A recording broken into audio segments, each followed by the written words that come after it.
காரசாரமான நண்டு குழம்பு எப்படி பண்ணுறதுன்னு பார்க்கலாமா? அதுக்கு நண்டை நல்லா க்ளீன் பண்ணி எடுத்துக்கோங்க.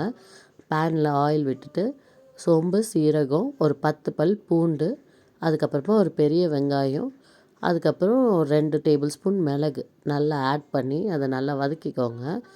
அதை வதக்கிட்டு அதுக்கப்புறமா இஞ்சி பூண்டு ஆட் பண்ணி 2 மிளகா ஆட் பண்ணி அதை நல்லா சாட்டே பண்ணிவிட்டு ஒரு பெரிய சைஸ் தக்காளி எடுத்து அதை உப்பு போட்டு அது நல்லா மசிஞ்சு வரும்போது அதை மிக்சிக்கு ட்ரான்ஸ்ஃபர் பண்ணி அதை பேஸ்ட் ஆக்கி வச்சுக்கோங்க. அதுக்கப்புறமா அதே பேனில் இன்னும் கொஞ்சம் எண்ணெய் ஊற்றி கொஞ்சம் சோம்பு, சீரகம் ஆட் பண்ணி ஒரு பெரிய வெங்காயம், அதுக்கப்புறம் நம்ம அரைச்சி வச்சுருக்க மசாலா, அதுக்கப்புறம் நமக்கு தேவையான மசாலாஸ்லாம் ஆட் பண்ணிவிட்டு அதுக்கப்புறமா ஒரு 4-5 பத்தை தேங்காய் எடுத்து அதை அரைச்சி அதில் ஆட் பண்ணிவிட்டு ஒரு கைப்பிடி கருவேப்பிலையை ஆட் பண்ணி தேவையான தண்ணியும் ஆட் பண்ணிவிட்டு சால்ட் செக் பண்ணிக்கோங்க. தேவைன்னா சால்ட் ஆட் பண்ணிவிட்டு அதை நல்லா கொதிக்க விடணும்.